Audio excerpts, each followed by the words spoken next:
Well, Jack Trice originally was basically a turf mat on concrete.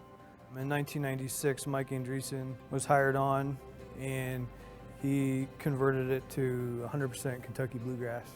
The former field manager, Tim Van Loo, and Josh Traverdick both knew that they had to replace the field. They looked at other options across the U.S. for sod replacement, things like that. What they realized pretty quickly was they couldn't get the exact product to match what they wanted, and so it made more sense to visit about growing it here. You know, you could go anywhere to buy sod, but I think if you can tailor it yourself to the way you want to do it and the way you want to grow it, you'll have a really good product too. So I was in charge of the day-to-day growing and maintaining of the sod fields up at the Horticulture Research Station. So seeding, mowing, watching irrigation, pretty much everything that you need to be there every day for I was in charge of. I learned everything I know about growing grass here at Iowa State. Some of the best courses I've ever taken about growing grass. So I used what I learned here at Iowa State every day out there. Basically every question I could have had, I at least had some background from my coursework here at the university. Yeah, it's been a great teaching tool. We've been able to teach hands-on management, and that's something you just can't teach in the classroom. It fits really well in the land grant mission. And so not only can we use it for research purposes, but we also have given talks about it for extension, showed it off to other schools.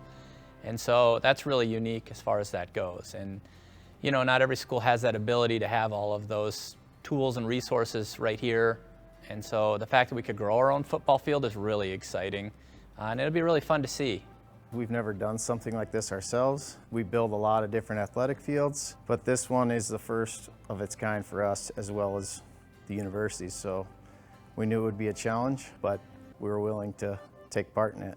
Actually, the first day you go out there and you started to see some green on that, across that sand, it was like, yes, this is gonna work, this is gonna be exciting. That was a big relief to us. Just sitting there waiting for grass to grow was kind of nerve-wracking, but when it did happen, we were pretty happy. I've learned so much over the last year. Having something to manage for your own is certainly a new experience, something I certainly hope to take with me for the rest of my career.